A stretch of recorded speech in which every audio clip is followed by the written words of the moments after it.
تو یقیناً وہ بہت ہمیں درست سمت میں چلنے کے لیے بہت کارآمد ہو سکتا ہے، بہت فائدہ مند ہو سکتا ہے۔ سب سے پہلے البتہ میں یہاں پر ایک ڈسکلیمر پیش کرنا چاہتا ہوں۔ یہ گفتگو اور اس کے بعد جتنا بھی ہم اس میں تجزیے میں جاتے ہیں، جو بھی اگر کسی بحث کا یا مکالمے کا آغاز ہوتا ہے، تو یہ تمام تر کاوش یہ نہ تو کسی مہم جوئی کا حصہ ہے، اور برائے مہربانی اس کو نہ ہی کسی ایسی مہم کا حصہ بنایا جائے یا سمجھا جائے۔ غامدی صاحب کے خلاف جو مہم چل رہی ہے، چلتی رہی ہے، میری نظر میں وہ خاصی ناانصافی پر بیسڈ ہے۔ یہ میں بات غامدی صاحب سے بہت ساری چیزوں میں بہت اختلاف کے باوجود کہہ رہا ہوں۔ یہ بھی جو گفتگو میں انشاءاللہ کرنے جا رہا ہوں وہ بھی اختلافی نوعیت کی گفتگو ہے۔ تو اس میں جتنی بھی گفتگو رہے گی وہ احترام کے دائرے میں رہے گی، اور اس دائرے سے باہر کسی قسم کے کسی بھی کامنٹ کو، کسی بھی جواب کو بھی برداشت نہیں کیا جائے گا۔ حمایت کو بھی اس دائرے سے باہر بالکل برداشت نہیں کیا جائے گا۔ ایک اور چیز جس کی غامدی صاحب کو بہت زیادہ شکایت رہی ہے، اور وہ کافی حد تک جسٹیفائڈ شکایت ہے، وہ یہ ہے کہ لوگ ان کی بات کو سمجھے بغیر ان پہ تنقید کرتے ہیں، اور یہ انفارچونیٹلی اس میں بہت حد تک صداقت ہے۔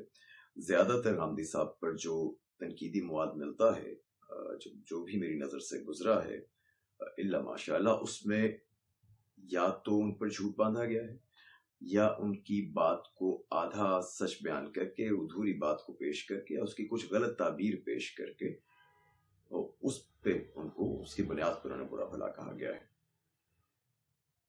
تو کوشش یہ رہے گی کہ ہم جتنی بھی گفتگو کریں وہ زیادہ تر غامدی صاحب کے اپنے الفاظ کو، ان کی اپنی ویڈیوز کو یا ان کی تحاریر کو، ان کو ریفرنس بنا کر، with full context ریفرنس بنا کر پھر اس پہ گفتگو کی جائے۔ تو اس ابتدائی ویڈیو میں، اس ابتدائی پہلے حصے میں ہم یہ کرنا چاہیں گے کہ غامدی صاحب کی 3-4 منٹ کا ویڈیو کلپ ہے جو انہوں نے ایک سوال کا ایک مکمل جواب دیا ہے، اسی جوانی جس کا تعلق ان کے جوابی بیانیے سے بھی ہے۔ تو وہاں سے ہم آغاز کرتے ہیں۔ پہلے میں وہ ویڈیو آپ کے سامنے رکھتا ہوں، آپ اس ویڈیو کو پورا سن لیجئے۔ اس کے بعد پھر ہم یہ کریں گے کہ اس ویڈیو کی ایک سٹیٹمنٹ کو لے کر اس کو ایڈریس کرنے کی کوشش کریں گے، اس کا تجزیہ پیش کریں گے، اس پہ جو بھی ہماری رائے بنتی ہے اس کا ہم اظہار کریں گے۔ تو آپ پہلے ویڈیو سنیے، انشاءاللہ باقی گفتگو کے لیے اگلے حصے میں ملاقات ہوگی۔ السلام علیکم۔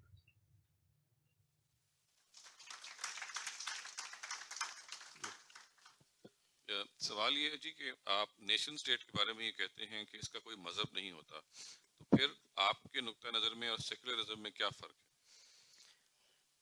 دیکھیے، بات یہ ہے کہ اس دنیا میں ہم کو یہ تعلیم دی گئی ہے کہ ہم کوئی ایسا کام نہیں کریں گے جس میں کسی کے ساتھ زیادتی کریں، کسی کی حق تلفی کریں، یا کوئی ایسا معاملہ کر ڈالیں کہ جس معاملے میں کسی کی جان، مال، آبرو کے خلاف زیادتی ہوتی ہو۔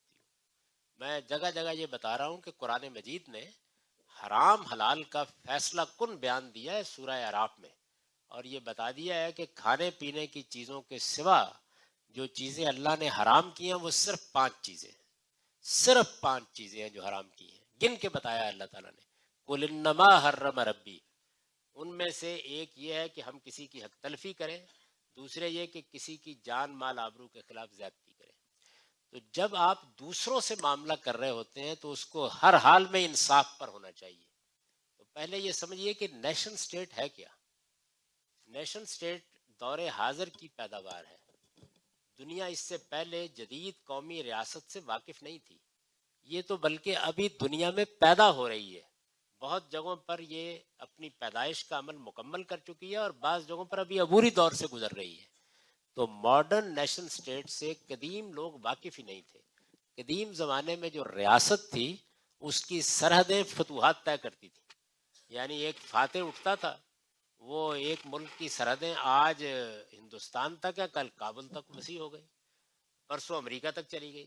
آپ کے علم میں ہے کہ ابھی زیادہ عرصہ نہیں گزرا، برطانیہ عظمیٰ کی سلطنت پوری دنیا میں قائم تھی، یعنی سورج کہا جاتا ہے کہ غروب نہیں ہوتا تھا۔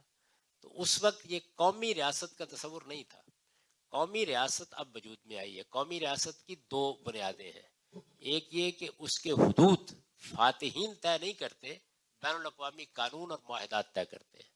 مثلا جب پاکستان بنا تو پاکستان کی جو ٹیریٹری ہے اس کو ہم نے فتح نہیں کیا، بلکہ برطانیہ عظمیٰ نے ایک معاہدے کے تحت پاکستان کی سرحدیں متعین کر دی. آپ کو معلوم ہے کہ کچھ سرحدوں کے بارے میں اختلاف ہوا تو اس میں ایک کمیشن بنایا گیا اور پھر اس کو متعین کر دیا گیا، اور اس میں رہنے والے تمام لوگوں کے بارے میں یہ فیصلہ ہو چکا ہے کہ وہ برابر کے شہری ہوتے ہیں. یعنی اس میں شہریوں کا تعلق حاکم اور محکوم کا نہیں ہوتا، وہ برابر کے شہری ہیں.